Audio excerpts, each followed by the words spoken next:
పవన్ కళ్యాణ్ పాత్ర ఎలా ఉందంటారు మీరు చూసినంత వరకు? ఈ పవన్ కళ్యాణ్ ఇప్పుడు కేంద్రంలో కూడా సక్సెస్ అయ్యారు. కేంద్రంలో కూడా వీళ్ళ అవసరం వచ్చిందండి. కూటమి అవసరం. మన ఆంధ్రప్రదేశ్‌లో ఉన్నట్టు కూటమి అవసరం వచ్చింది. మరి పవన్ కళ్యాణ్ పాత్ర ఈ ఈ యొక్క సక్సెస్‌లో. ఈ ఎన్నికల్లో చెప్పాలంటే హ్మ్. అటు కూటమి గెలుపుకు ప్రధాన కారకుడు ఎవరంటే గనుక పవన్ కళ్యాణ్ అని చెప్పక తప్పదు. ఎందుకంటున్నానంటే ఆయన ముందు అవహేళన చేసినారు. ఆయన ఫ్యామిలీ మ్యాటర్స్ మాట్లాడి రెచ్చగొట్టినారు. 2 చోట్ల ఓడిపోయేవన్నారు. రకరకాల అడ్వర్స్ కామెంట్ చేశారు. ఒక పార్టీ నాయకుడిని ఆ మాదిరి మాట్లాడినారు. ఆయన కూడా ఒక ధ్యేయం పెట్టుకున్నాడు, ఏమి వైఎస్ఆర్సీపీని ఓడించాలా అని. ఆ సీట్లు తెలుగుదేశం పార్టీ ఎన్ని సీట్లు ఇచ్చా అన్ని సీట్లే తీసుకున్నాడు. తక్కువ ఇచ్చినా కానీ తీసుకున్నారు.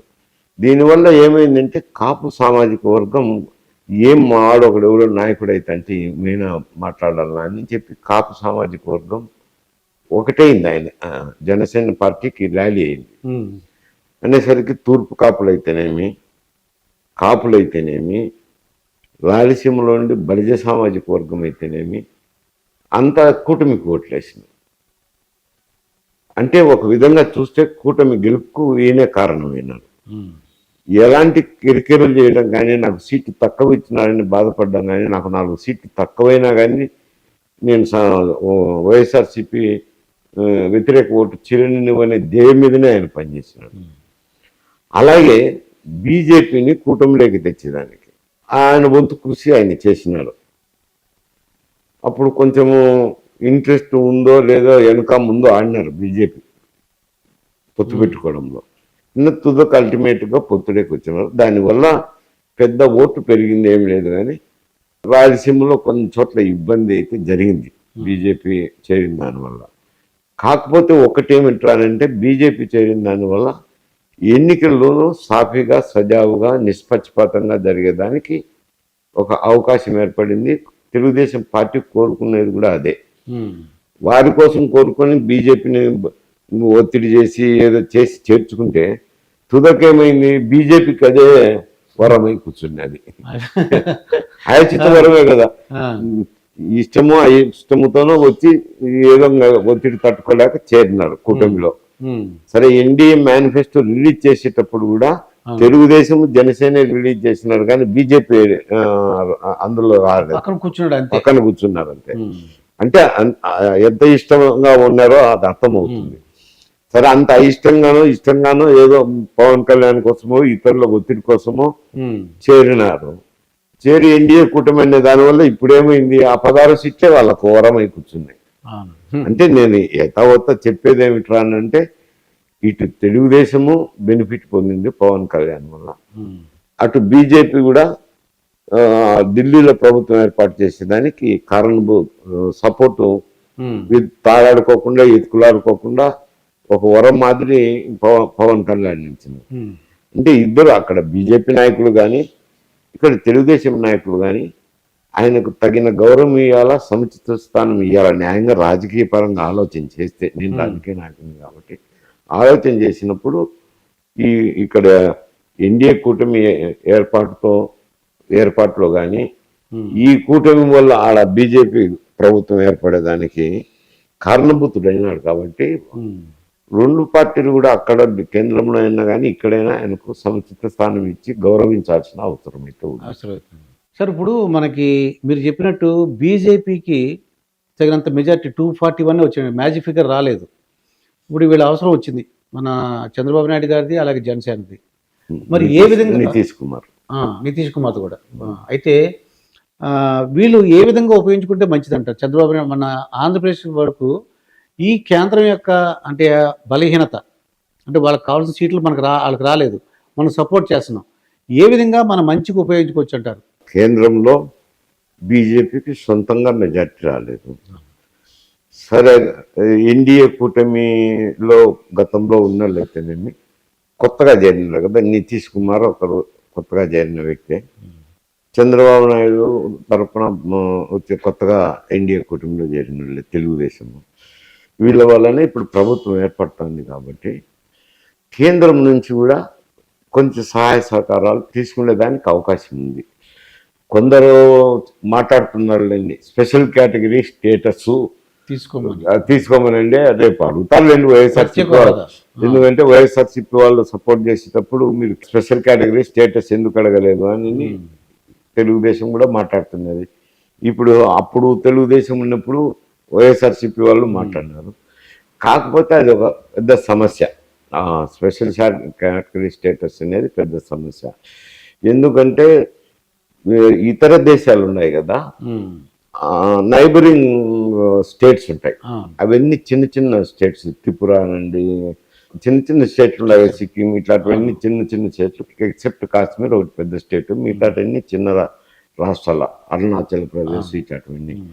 ఈ చిన్న రాష్ట్రాలకి ఏమంటే 100 కోట్లు 200 కోట్లు ఇస్తే పెద్ద గ్రాంట్ వాళ్ళకు, వాళ్ళ రెవెన్యూనే తక్కువ ఉంటుంది. ఈ 100-200 ఇస్తే పెద్ద గ్రాంట్, వాళ్ళు సంతృప్తి పడి ఇండియా పట్ల అభిమానంగా ఉంటారని చేసినారు. ఇప్పుడు అవి ఏం చేస్తున్నారంటే ఆ స్పెషల్ కేటగిరీ స్టేటస్ అయిపోతుంటాయి కదా, టెన్యూర్ అయిపోయినట్టన్ని తీసేస్తున్నారు, కొత్తవి ఇవ్వటం లేదు. అందులో ఇది ఆంధ్రప్రదేశ్కి పెద్ద రాష్ట్రం ఒకటి, రెండోది ఇతర దేశాలకు పక్కన లేదు, ఇది చుట్టూ ఉండేటన్ని మన దేశంలో ఉండే రాష్ట్రాలే ఉన్నాయి, ఆ కేటగిరీలోకి రాదు.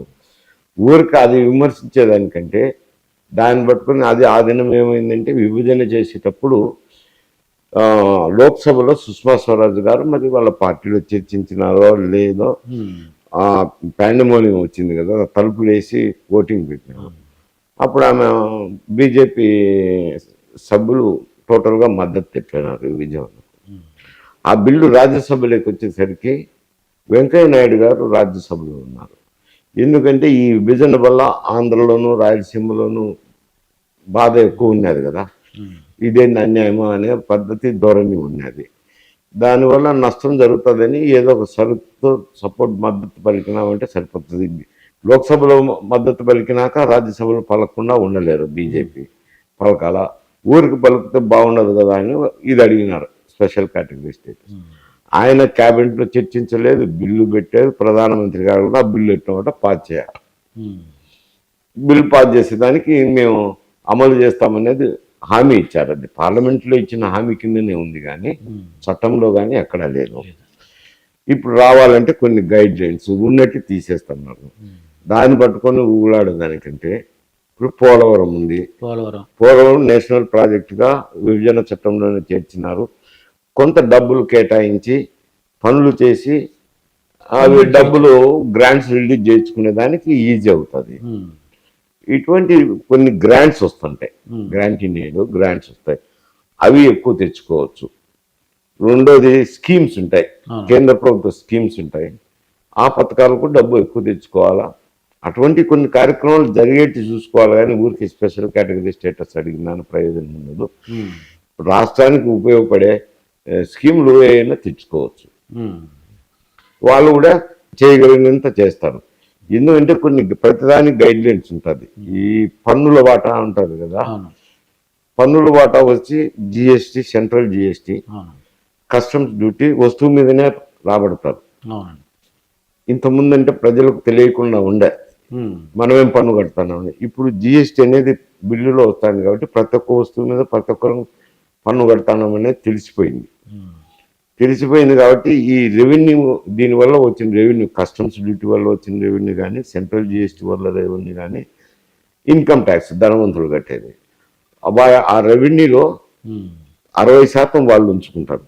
కేంద్ర ప్రభుత్వ పథకాలకు, మిలిటరీకి, వాళ్ళ ఆపరేషన్కు, వాళ్ళ పరిపాలన. ఒక 40% వాటాను పక్కకు తీసి రాష్ట్రాలకు పంచుతారు. ఆ రాష్ట్రాలకు పంపించేటప్పుడు గాడ్గిల్ ఫార్ములాని ఫైనాన్స్ కమిషన్ ఆ ఫార్ములా ఉపయోగించి ఆ ఫార్ములా ప్రకారము ఈ 40% డబ్బును అన్ని రాష్ట్రాలకు పంచుతారు. అంటే మెయిన్గా పాపులేషన్ ఉంది, అదే కదా తగరారు మొన్న డిఎంకే కూడా మాట్లాడింది. ఎందుకంటే దక్షిణాదిన కుటుంబ నియంత్రణ బాగా అమలు చేసినాను, అందువల్ల జనాభా తగ్గింది.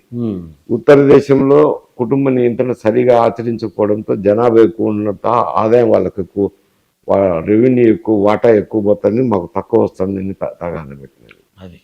సరే, దానికి కొన్ని సవరణలు చేయాల్సి ఉంటుంది, అది బిగ్గర్ సబ్జెక్టు.